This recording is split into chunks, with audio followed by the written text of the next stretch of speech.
Hi, I'm Ben. I'm the director here at Matter Solutions, and I can make people cough on command. Cough. See, it's brilliant.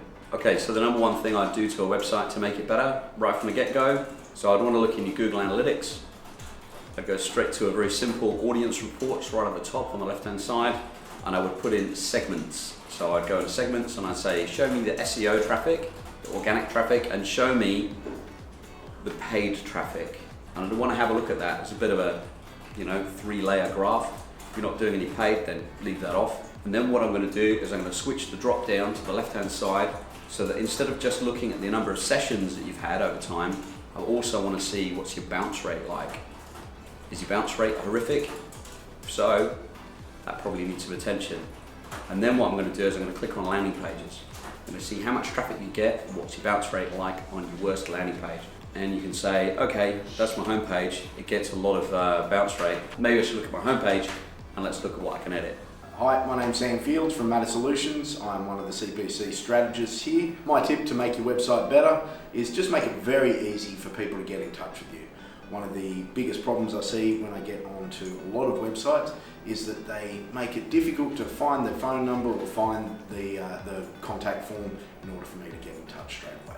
Most often I'll recommend in the top right hand corner that you have at least your phone number, which is a clickable link, and that makes it easier for people on their mobiles, and of course a contact form on every page, not just a contact us button.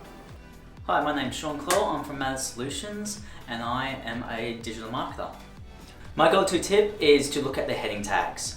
You only want one H1 heading tag per page. The reason for this is the heading tag is the main thing of that page. So you would want to put your keywords in that heading tag so you're letting Google know that, hey, this is what this page is about. If you have multiple heading tags, you're saying, hey, Google, is this, then this, and this. Well, you only want one thing, so you don't want to confuse them. Hello, my name is Victoria and I'm the account manager here at Matter Solutions. One of the first things I check when a client comes to us wanting to know how to improve the website is to see how fast the website actually is. So we put it into something like Page Speeds Insights, and that gives us an idea of how long it takes to load, if there's any images that need compressing, and it also goes through like if there's any bugs or errors which is causing the pages to load a lot slower, and thus the user experience isn't as good as what it can be. Hi, I'm Chris. I do content marketing here at Matter Solutions. It's ideal to make your website nice and personal. You want a photo of yourself, a headshot of yourself or your team. It needs to resonate with your customers and your client base, and you're more likely to generate leads or sales if they're familiar with you and your brand.